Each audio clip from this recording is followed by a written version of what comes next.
சூர்யாவுக்கு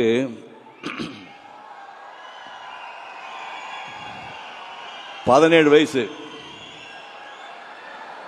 send beads ஸ்கூலில் final year படிச்சுட்டு இருந்தார்.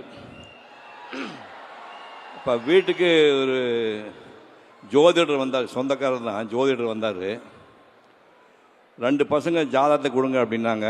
சூர்யா கார்த்தி ஜாதகத்தை கொடுத்தான். பார்த்தாரு. பார்த்துட்டு இந்த பையன் கலைத்துறையில் பெரிய ஆள வருவான் அப்படின்னாரு. சூர்யாவா கார்த்தியா அப்படின்னேன். இல்லை சார் பெரிய தம்பி தான் அப்படின்னாரு. காலையிலேருந்து சாயங்காலம் வரைக்கும் 4 வார்த்தை தானே பேசுவான் அந்த பையன். அவன் கலைத்துறையில் வருவான்னு சொல்கிறீங்க. ஒருவேளை டைரக்டராக வருவானோ கார்த்தி சுப்ராஜ் மாதிரி, இல்லை கேமராமேனை வருவானா?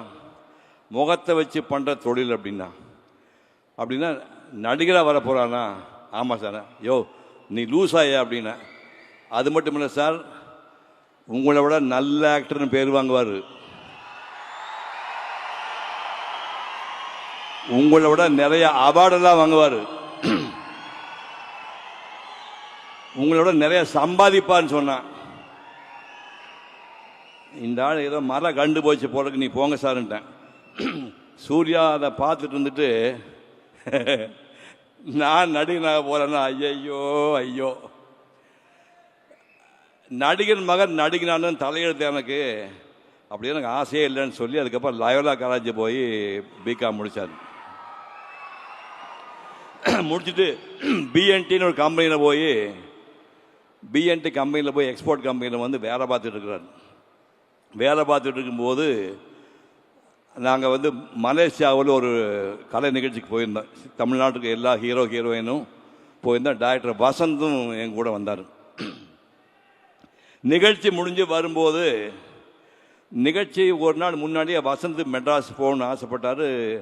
மெட்ராஸ் போகும்போது எங்கள் ஃபேமிலி டாக்டர் கூட வந்தவர், அவங்களும் அதே ஃப்ளைட்டில் மெட்ராஸ் வராங்க. சூர்யாவுக்கு ஃபோன் பண்ணி, நம்ம ஃபேமிலி டாக்டர் வராருப்பா, நீ ஏர்போர்ட்டு போய் ரிசீவ் பண்ணி வீட்டில் ட்ராப் பண்ணு சொன்னேன். சூர்யா வந்து ஏர்போர்ட்டுக்கு போயிருக்காரு. டைரக்டர் வசந்த் அதே ஃப்ளைட்டில் வராரு. சூர்யா பார்த்தாரு. இந்த பையன் யாருங்க அப்படின்னு முதல்ல பார்க்குறாரு. இந்த பையன் யாருங்கன்னாருங்க. சிவகுமாரோட சன்னா. சரின்னு போயிட்டார். 2 நாள் கழித்து எனக்கு ஃபோன் பண்ணார். சார் உங்கள் பையனுக்கு சினிமாவில் நடிக்க ஆசை இருக்கா சார் அப்படின்னாரு. சத்தியமாக ஆசை கிடையாது, சுத்தமாக ஆசை கிடையாது. அதனால ஒரு டெக்ஸ்டைல் கம்பெனியில் வந்து வேலை பார்த்துட்டு இருக்கிறாருண்ணா.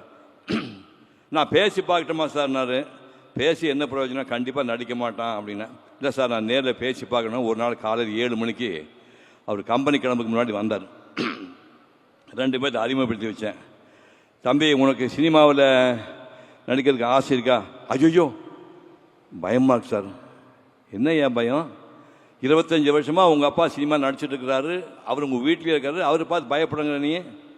இல்லைங்க எனக்கு சினிமா பற்றி ஒன்றும் தெரியாது, எங்களுக்கு எதுவுமே தெரியாத பையன்தான் வேணும் அப்படின்னு விட்டாங்க. 3 நாள் யோசனை பண்ணார்.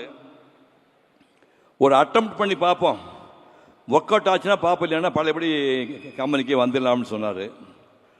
மேக்கப் டெஸ்ட்டுக்கு Mani Ratnam producer, Vasanth sir director, makeup டெஸ்ட்டுக்கு கூட்டிகிட்டு போகிறாங்க அந்த பையனை. நான் ஃபோன் பண்ணி மணிரத்னன் பேசினேன். சார் சிவகுமார் பையன்னு நீங்கள் ரொம்ப கற்பனையெல்லாம் பண்ணி எதிர்பார்த்துடாதீங்க. சினிமா பற்றி எதுவுமே அவனுக்கு தெரியாது. அவன் 22 வயசு வரைக்கும் மெட்ராஸ் கூட என் ஷூட்டிங் எதையுமே பார்த்ததில்லை.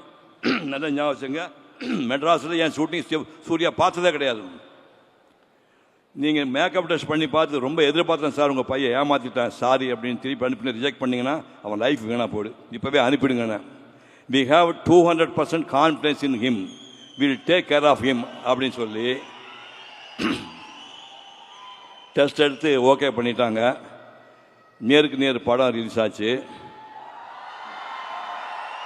அந்த முதல்ல கேட்டீங்கல்ல, அவள் வருவாளா பாட்டு, அந்த பாட்டு ஷூட் பண்ணியாச்சு. அந்த படத்தை பார்த்து டைரக்டர் ஒரு வார்த்தை சொன்னார், இந்த க்ளோஸ்அப்பில் இருக்கிற சூர்யா கண்கள் வந்து தமிழ்நாட்டுக்கு பெண்கள் தூக்கத்தை தொலைக்கக்கூடிய கண்கள். டேய் இந்த கண்கள் தமிழ்நாட்டு பெண்கள் தூக்கத்தை கலைக்க போகுதுடான்னு சொன்னார்.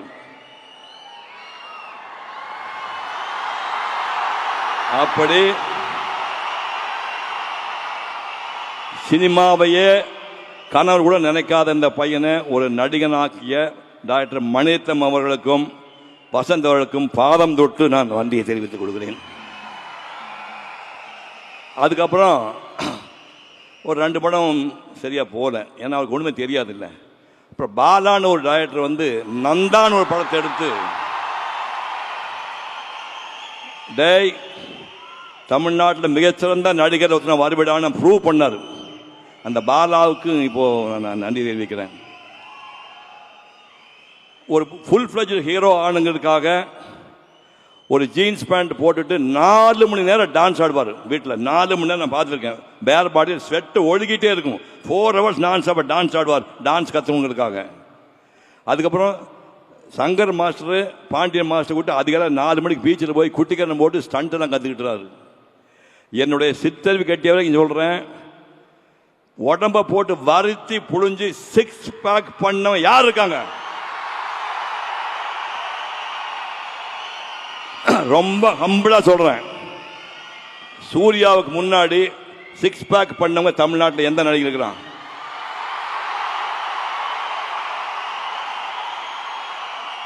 இல்ல அதுக்கு அப்புறம் யாரா பண்ணிருக்காங்களா? கார்த்தி பண்ணிருக்கானா? சார் 6 பேக்னு ஒன்று இருக்கின்றதே எனக்கு அவரை பார்த்து தான் சார் தெரியும். பட் அந்த மாதிரி உடம்ப போட்டு வளர்த்துறது தப்புன்னு அதுக்கப்புறம் இவர் எச்சரிக்கை பண்ணார். இந்த மாதிரியெல்லாம் பண்ணி இப்போ 28 வருஷம் ஆகுது.